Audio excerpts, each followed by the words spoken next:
影响卡特这夸张的训练容量，自己都没练吐，把旁边的人看力竭，直接疯狂呕吐。不会吧，大哥，这么夸张？怀孕了？今天我们来看一下卡特2011年的胸肌训练。熟悉这小冰箱的都知道，他每次都要在练胸之前加上小腿训练。第一个动作摇摇车，俗称坐姿体踵啊，重量目测是100公斤。隐隐约约的就能看到这家伙的钻石小腿。这个动作一共做了2组，每组15次。第二个动作站姿体踵，经典的2次发力，重量用的也不轻。这小腿啊是真的很漂亮，见者有份，长到你身上。同样做2组，每组15次。接下来开始练胸，器械的上斜分动式推胸，每边4个20公斤的片，也就是单手80公斤。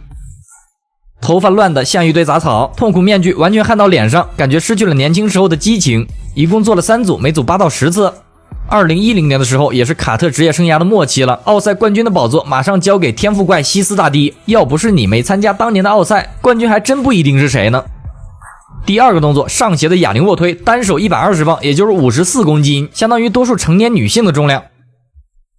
卡特的训练动作还是很漂亮的，非常注重下放时的控制，上胸的收缩啊特别到位。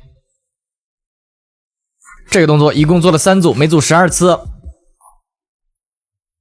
第三个动作史密斯架的平板卧推，重量140公斤，并不是特别重，但是动作的质量特别高，每次下放都要出胸，握距比较窄啊，更多锻炼胸肌中缝的位置。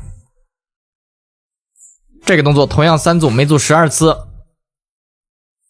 第四个动作蝴蝶肌夹胸，同样是胸肌中缝，看起来是肉眼可见的状态下滑，感觉并没有年轻时候那么饱满，但是这骨架天赋摆在这儿，还是这么宽，依然是那个大冰箱。这个动作一共完成3组，每组15次。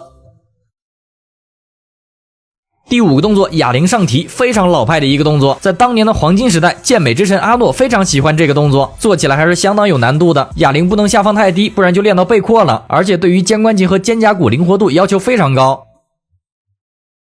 重量用的也不轻啊，120磅，也就是54公斤。这个动作一共做了3组，每组12次。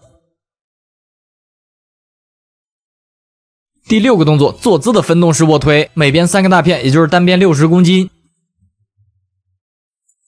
看着表情啊，感觉是练不动了。